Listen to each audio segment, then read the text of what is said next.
मेरे जेठ जी मुझे देखते ही दूध पीने की जिद करते। मेरा भी मन था कि मैं अपने जेठ जी को दूध पिलाऊं।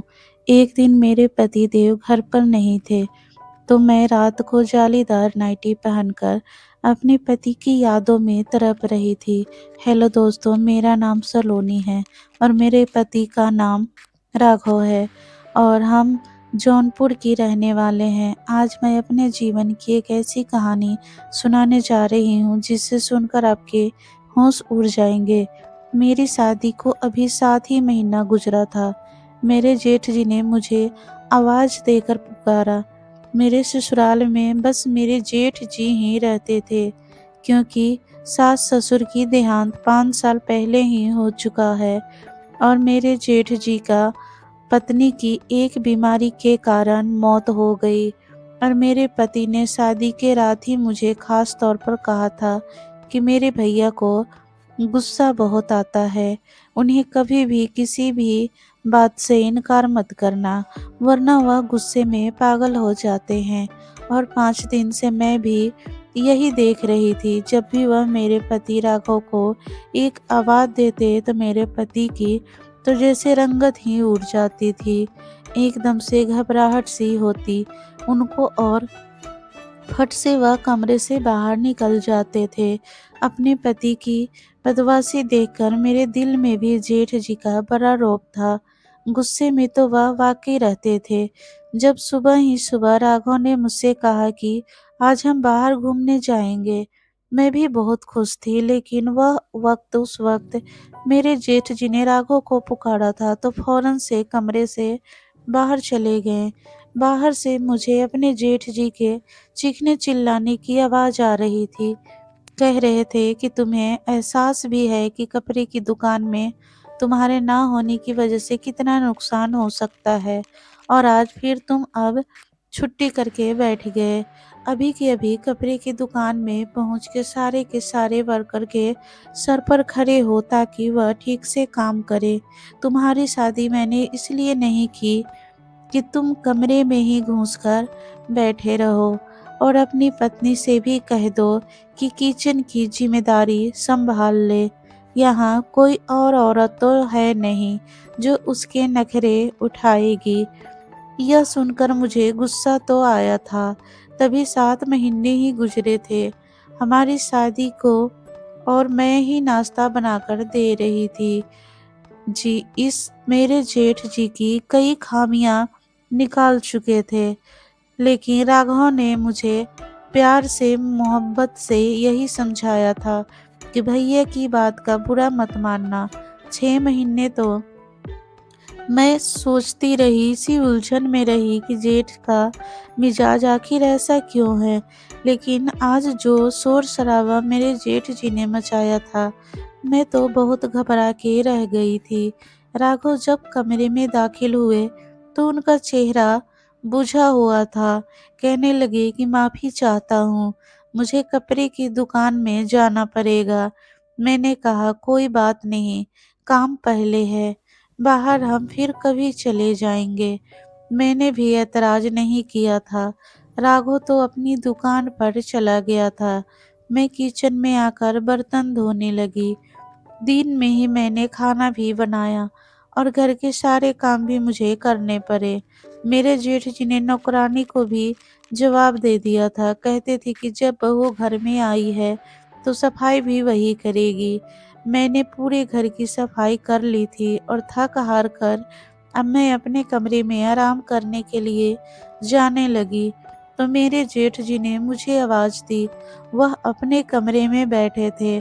मैंने सर पर अच्छी तरह से दुपट्टा लिया, लेकिन दुपट्टा रेशमी था, इसलिए जब अपने जेठ जी के कमरे में गई, मैंने पूछा, जी भैया जी, कुछ चाहिए था आपको? उन्होंने मुझे सर से पांव तक बड़े गौर से देखा, फिर बड़े अजीब अंदाज से अपने सूखे होठों पर जबान फेरी, कहने लगे, दूध पीना है, दूध।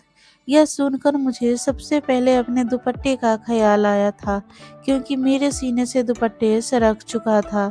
मैंने फौरन अपना दुपट्टा सही किया और कमरे से बाहर आ गई। मुझे अपने जेठ जी की यह हरकत अजीब लगी थी। जेठ जी तो अपने भंवर को सर से पांव तक इस तरीके से नहीं देखता। मैं फौरन ही किचन में आ गई। मेरा दिल जोर जोर से धड़क रहा था। बड़े मुझे अजीब सा लग रहा था। मैंने फ्रिज खोली और दूध का गिलास भर के दुपट्टा अच्छी तरह से खुद पर लपेटकर अपने जेठ जी के कमरे में आ गई। साइड टेबल पर दूध का गिलास रख दिया। इसमें पहले कि मैं कमरे से बाहर जाते मुझसे जेठ जी कहने लगे कि थोड़ी देर मेरे पास बैठा करो, बात कर लिया करो। घर में अब तुम्हारे अलावा तो कोई होता नहीं और मैं बड़े दिनों से अकेला था और अकेला ही बैठकर बोर हो जाता हूँ। यह सुनकर मैं परेशान सी हो गई थी। मेरे जेठ जी के कमरे में सिर्फ एक बेड था, अलमारी थी, बैठने के लिए अलग से कोई कुर्सी नहीं था, इसलिए मुझे मजबूरन ही बेड के किनारे पर ही बैठना पड़ा। वह मुझसे इधर उधर की बातें करने लगे, लेकिन जैसे ही उन्होंने दूध का गिलास पकड़कर मुंह में लगाया तो फौरन उसे पीछे हटा लिया।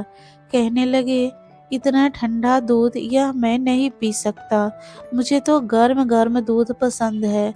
यह कहते हुए फिर उनकी नजरें मेरे चेहरे से होते हुए मेरे पूरे बदन पर सफर करने लगी।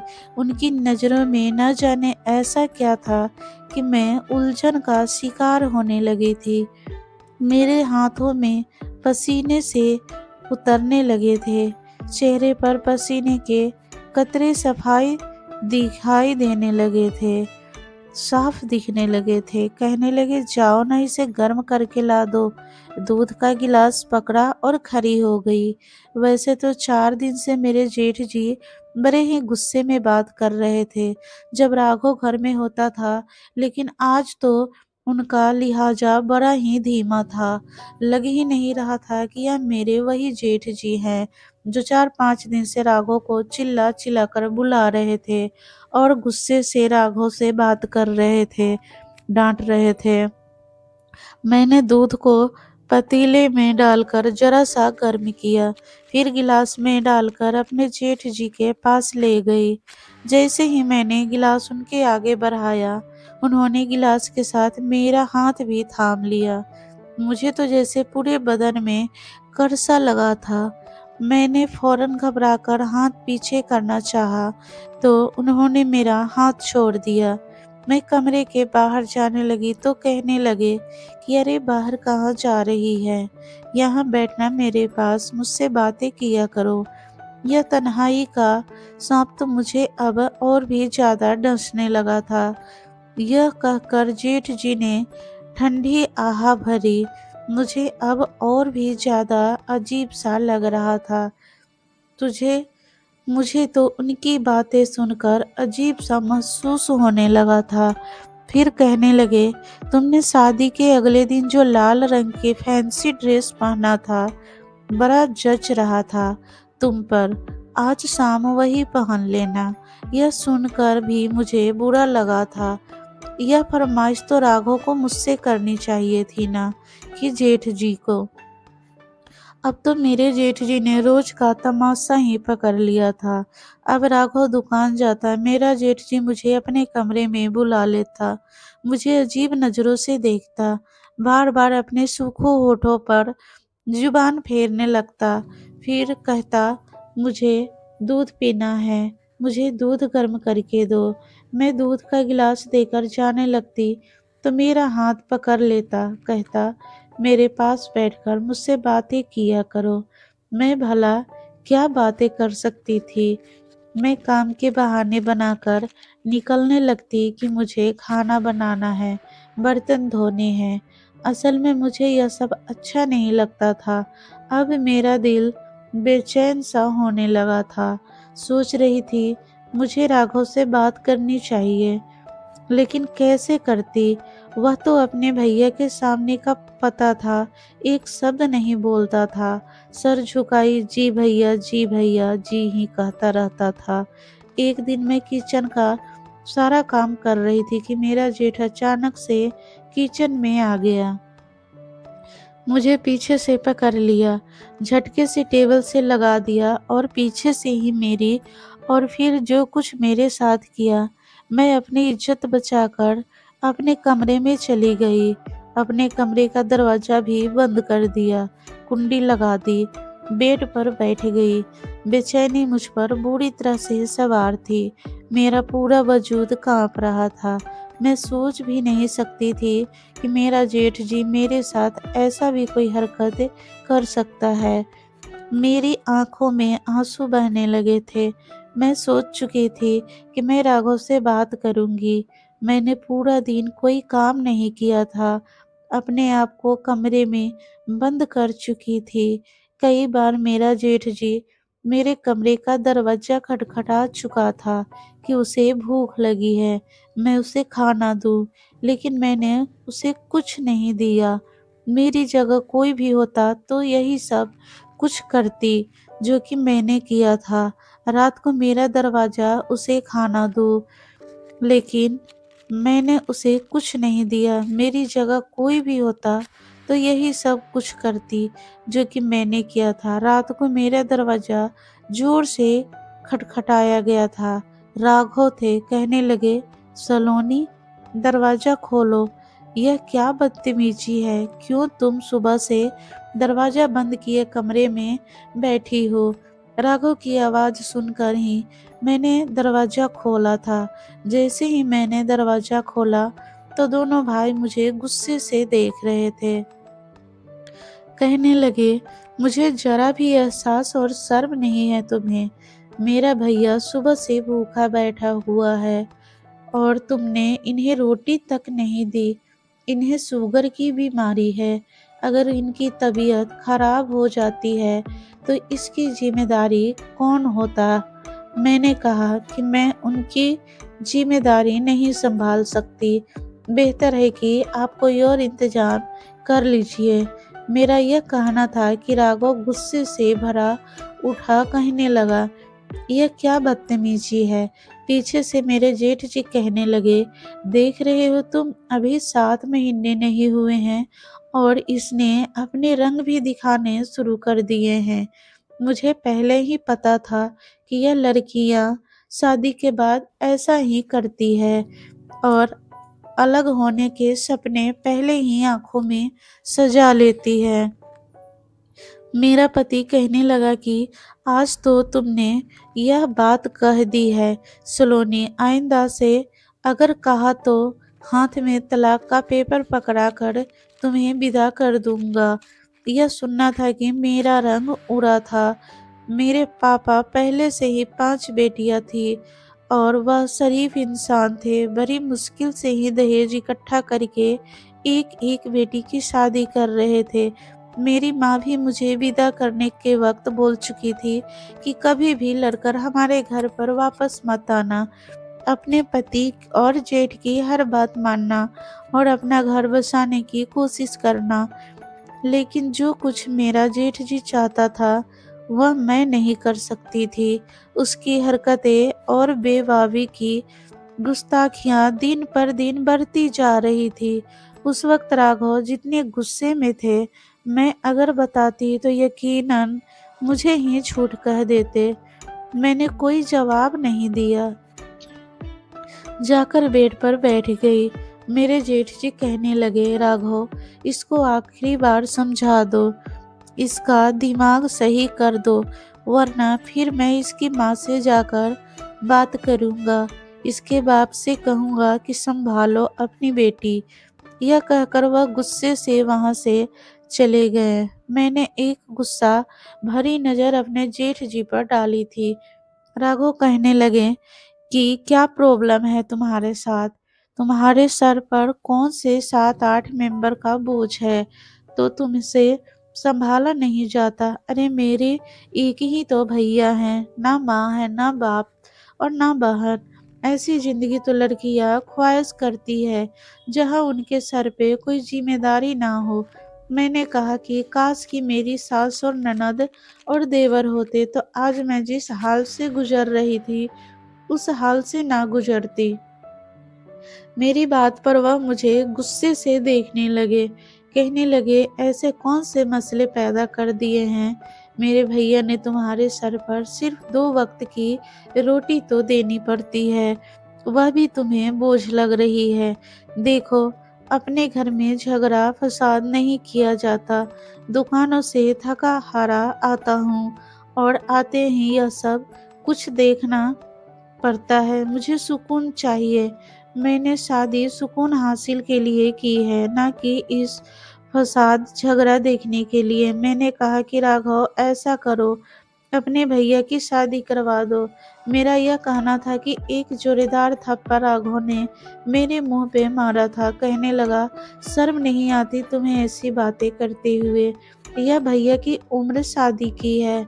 क्या मेरे भैया की 2 रोटियां भी तुम पर इतनी बोझ बन गई है, जो तुम्हें पकाना भी भारी पड़ रहा है? मैंने कहा, तुम मेरी बात नहीं समझ रहे हो।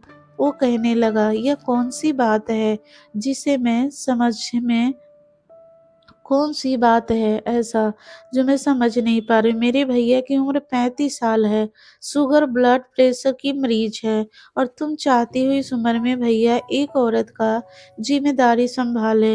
अब मैं इन्हें क्या बताती कि उनका भैया नहीं अपने भाई की पत्नी पर नजर रखे हुए हैं। मैंने कहा कि आप शादी करवा दे, मैं आपके भैया और भाभी दोनों को संभाल लूंगी। मेरी बात पर वह अजीब सी हंसी हंसा और कहने लगा कि एक मेरे भैया तो 2 रोटियां तुमसे पकाई नहीं जा रही, और तुम मेरे भाभी को संभाल लोगी। देखो, यह घर और बिजनेस सब मेरे भैया ने बनाया है। अगर कोई उनकी पत्नी की हैसियत से आ गई तो सब कुछ अपने कब्जे में ले लेगी, मुझे और तुम्हें धक्के मारकर निकाल देगी। इस घर से भैया के गुस्से से तुम अच्छी तरह से वाकिफ हो। जब गुस्से में आते हैं तो किसी का लिहाज नहीं करते। मैं भी चुपचाप पाप की सुनता रहा। अब दोबारा से भैया की शादी का नाम मत लेना, यह कहकर वह कमरे से बाहर निकल गए। अब मैं सोच में पड़ गई थी कि मुझे क्या करना चाहिए। मैं अपने जेठ जी की इस तरह की हरकतें बर्दाश्त नहीं कर सकती थी, और मायके जाने का मतलब था कि मैं अपना घर बर्बाद कर बैठती। हम लड़कियां भी कितनी मजबूर होती हैं अपना घर बसाने के लिए, क्या कुछ हमें बर्दाश्त करना पड़ता है। अब मैं तलाक ले लेती तो दोबारा मेरी शादी का सवाल ही पैदा नहीं होता था। अगर मैं तलाकशुदा हो जाती तो मेरी छोटी बहनों के भी रिश्ते आने बंद हो जाते। मैं तड़प तड़प कर आंसू बहा रही थी। दुपट्टे से साफ करने लगी कि फौरन से राघव की आवाज आ गई। कहने लगा, सलोनी बाहर आओ, जल्दी से नाश्ता पराठा बना कर दो। भैया को बाजार का खाना हजम नहीं होता। मैंने बाहर जाकर नाश्ता बनाया और कमरे में आ गई। मैंने उस दिन खाना भी नहीं खाया था, लेकिन राघव ने एक बार भी मुझे यह नहीं कहा कि तुम भी पूरे दिन से भूखी हो, खाना खा लो। मर्द कभी औरत की परवाह नहीं करता, बस उसे अपने कामों से मतलब होता है। राघव का शुमार भी ऐसे ही मर्दों में होता था। मैंने उसके बाद अपने होठ बंद कर लिए थे। राघव जब दुकान चले गए तो मेरा जेठ जी मुझे आवाज देने लगा। मैं बड़ी मजबूरी में और बेबसी में उनके कमरे तक गई थी। मुझे देखकर वह अजीब सी हंसी हंसने लगा। तुम क्या समझती थी तुम्हारे हुस्न का जादू मेरे बेटे के सर पे चढ़ गया होगा और तुम्हारे लिए वह मुझे छोड़ देगा, मुझसे अलग होकर तुम्हें एक अलग घर ले देगा। अपनी सोच को बदल लो। मैंने उसके पर अच्छी तरह से कतर रखे हैं। वह चाहकर भी कहीं जा नहीं सकता और ना ही तुम जा सकती हो। इसीलिए मैंने किसी अमीर घराने की लड़की से अपने भाई की शादी नहीं की, कहीं वह मेरे भाई को उड़ाकर ही ना ले जाए।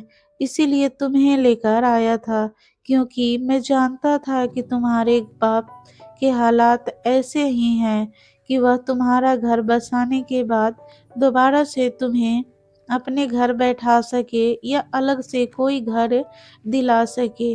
अब अगर तुम चाहती हो कि तुम्हारी ज़िंदगी आसान हो तो तुम वही करोगी जो मैं तुम्हें कहूँगा। मैं बेहद परेशान होकर रह गई थी। कहने लगा, जाओ जाकर मेरे लिए गर्म दूध लेकर आओ। यह शब्द मेरे अंदर आग लगा देता था। मेरा जी चाहता था कि मैं अपने आप को खत्म कर लूं। ऐसी गंदी और बेइज्जत भरी जिंदगी मुझसे बर्दाश्त नहीं हो रही थी।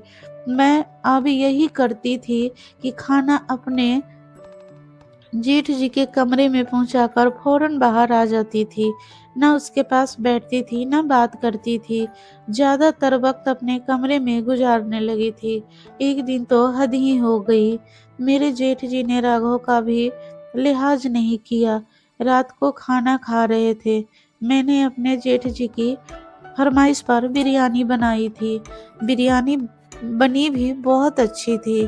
खाना खाते हुए कहने लगे, आज तो बहू ने मेरा दिल खुश कर दिया। बहुत मजे का खाना बनाया है। राघव यह सुनकर मुस्कुराने लगा। मुझे गर्व भरी निगाहों से देखने लगा, लेकिन मुझे जरा भी खुशी नहीं हुई थी। फिर जब से मेरे जेठ जी ने जेब से अपने 5,000 रुपये निकाला और मेरे तरफ बढ़ाया, कहने लगा, यह लो तुम्हारा इनाम है, इसे रख लो। लेकिन मैंने इनकार कर दिया। मैंने कहा, मैं अपना फर्ज निभा रही हूँ, मुझे यह नहीं चाहिए।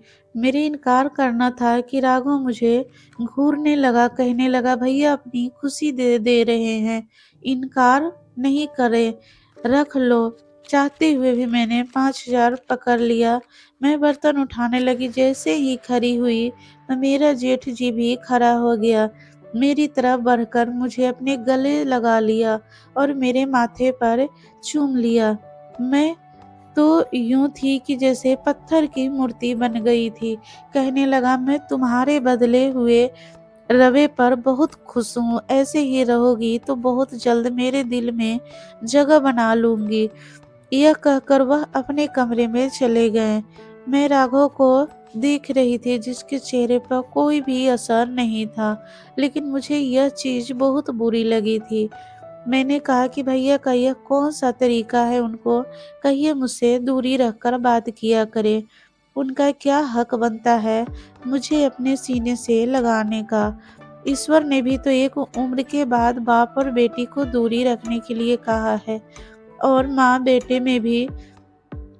मेरी इस बात पे राघव भड़क उठे। कहने लगे, तुम इतनी छोटी सोच की मालिक हो सकती हो, मैंने कभी सोचा नहीं था। मेरा भैया तुम्हें अपनी बेटी समझता है। किया हुआ जो उसने तुम्हें जरा सा हाथ लगा दिया, तुम्हारे सर पर प्यार कर लिया। अजीब लड़की हो तुम। बजाय इश्क की भैया के दिल में जगह बनाओ, तुम हर बात पर ऐतराज करती हो। वो धीमे लहजे में मुझे घूर कर बोल रहा था। कहने लगा कि शुक्र करो कि भैया ने यह बातें नहीं सुन ली, वरना बहुत ही मुसीबत बढ़ जाती। मेरे सर पर फिर उंगली उठाकर मुझे चेतावनी देने लगा। कहने लगा, मैं तुम्हें आखिरी बार समझा रहा हूँ सलोनी, अपना रवैया भैया से ठीक रखा करो। मैं रोने लगी। मैं कहा, राघव मेरी बर्दाश्त की हद खत्म हो चुकी है। ऐसा करो, मुझे जहर लाकर दे दो या अपने भैया की शादी करवा दो। यह कहकर मैं कमरे में चली गई। कुछ देर बाद आधी रात बाहर डोर बेल बजी थी। फिर बाहर शोर की आवाज आने लगी।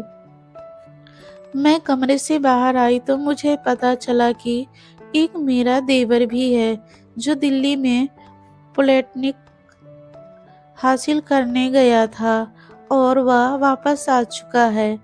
वह भी अपनी पत्नी के साथ। मेरे देवर ने वही शादी कर ली थी और मेरा जेठ जी उससे नाराज था, इसलिए उसे घर आने की इजाजत नहीं दी थी। और न ही इस बात का हमें कुछ मालूम था कि राघव का कोई भाई भी है। मैं उन दोनों पति पत्नी को देखकर हैरान थी।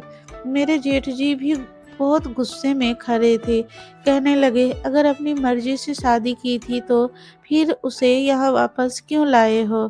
वहीं रहते वह हाथ जोड़कर माफी मांगने लगा। फिर राघव ने भी कहा कि भैया गुस्सा जाने दीजिए, जो होना था वो हो चुका है, राकेश को गले लगा लीजिए। बहरहाल अब मेरी देवरानी भी आ चुकी थी। काफी खूबसूरत सी दुबली पतली सी लड़की थी। मैं भी शुक्र की अब घर में अकेली मैं नहीं हूँ। मेरी देवरानी काफी खुशमिजाज और बतौनी की थी लड़की थी। मेरे साथ घुल मिल गई थी। राकेश राघव के साथ दुकान जाने लगा था। मेरे जेठ जी का ध्यान मुझे हटकर अब देवरानी की तरफ हो गया था। एक रात खाना खाने के दौरान कहने लगे कि अब मेरे सारे काम छोटी बहू करेगी। वो भी खुशी खुशी तैयार हो गई। कहने लगी, ठीक है भैया, आपको भी चाहिए जो भी चाहिए होगा अब मुझे मांगा करे। राकेश भी यह सुनकर मुस्कुराने लगा। लेकिन कुछ दिन गुजरे थे कि एक बार मेरी देवरानी जी आज जेठ जी के कमरे से बाहर आई तो बड़ी बदहवस थी और बहुत ही उदास आई बाहर। बार बार अपने चेहरे का पसीना पोंछ रही थी। मैं समझ सकती थी कि वह किस तकलीफ से गुजर रही है। किचन में जाकर चुपचाप बर्तन धोने लगी। मैंने पूछा, क्या हुआ? तो कहने लगी, मुझे जेठ जी की आदतें बड़ी अजीब लगती है। अजीब नज़रों से देखते हैं, कभी हाथ पकड़ लेते हैं, कभी झटके से गले लगा लेते हैं, कभी अपना अजीब सी बातें करते हैं, जिसे सुनकर मेरे कानों की रोतक लाल हो जाती है। कहने लगी, मैं तो राकेश से बात करूंगी। वह तो कहते थे कि उसके भैया बहुत अच्छे हैं, लेकिन यह तो बात बात पर मुझे अपने करीब करते हैं, मुझे अपने पास लेने की कोशिश करते हैं। मुझे यह सब अच्छा नहीं लगता।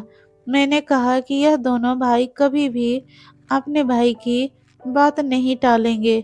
मैं भी इस तकलीफ से गुजर रही थी, लेकिन राघव ने मेरी एक कभी नहीं सुनी। वह कहने लगी, लेकिन मैं तो राकेश से साफ कह दूंगी। अगर जेठ जी ने यही रवैया रखा तो मैं उसे कहूंगी कि अलग घर में वही झगड़ा फिर से शुरू हुआ था, जो कि मेरे और राघव के बीच हो रहा था। राकेश कहने लगा कि मैं तुम्हारे साथ 3 साल बाहर दिल्ली अकेले ही रह चुका हूँ। अब मेरे घर तुम क्या आई हो? 2 दिन पापा को रोटी क्या बनाकर देनी पड़ी। तुमने एक नया ड्रामा शुरू कर दिया है। वही बहस हुई थी जो राघव की मेरे साथ होती थी। रेखा डिवोर्स मांगने लगी थी। उस रात राघव जब कमरे में आया तो काफी चुपचाप सा था। मैंने कहा कि राघव, अभी भी आप यही कहेंगे कि मैं गलत थी? जो शिकायत मुझे भैया से थी वही आज रेखा को भी है। इसका मतलब कहीं न कहीं तो भैया भी गलत है। मैं आपको सच कह रही हूँ। उन्हें एक पत्नी की ज़रूरत है। बेशक उनकी उम्र 35 साल की है।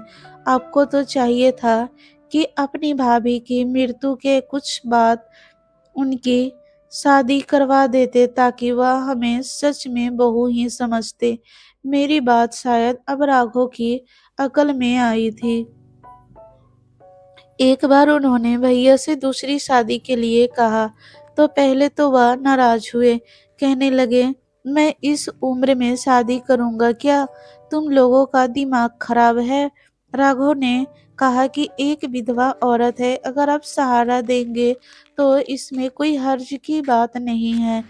वो औरत भी 30-32 साल की है और भैया की रहमो कर्म पर बड़ी मुश्किल की जिंदगी गुजार रही है। पहले तो भैया ने नखरे खाए, लेकिन फिर 4-5 दिन बाद खुद ही कहने लगे कि ठीक है, मैं उससे शादी कर लेता हूँ। कुछ दिनों में ही उससे मेरे जेठ जी की शादी हो गई थी और इससे यह फर्क पड़ा कि घर का माहौल काफी हद तक बेहतर हो चुका था। राघव मुझे खुद कहते थे कि तुमने ठीक कहा था, भैया को एक पत्नी की जरूरत थी। मेरी नई भाभी भैया का बहुत ख्याल रखती थी। अब मेरे जेठ जी को हम पर विवाह कसी नहीं उठती थी। हमारे समाज में यह चीज़ भी बहुत आम हो गई है कि अगर भैया की उम्र ज़्यादा हो जाए तो उन्हें दूसरी शादी नहीं करने देती, और जिसकी वजह से ऐसी मुश्किल का सामना आने वाली बहू को करना पड़ता है, जैसे कि मुझे और रेखा को करना पड़ा था। दोस्तों, कहानी कैसी लगी कमेंट करके ज़रूर बताएं। वीडियो को लाइक करें और सब्सक्राइब करें। धन्यवाद।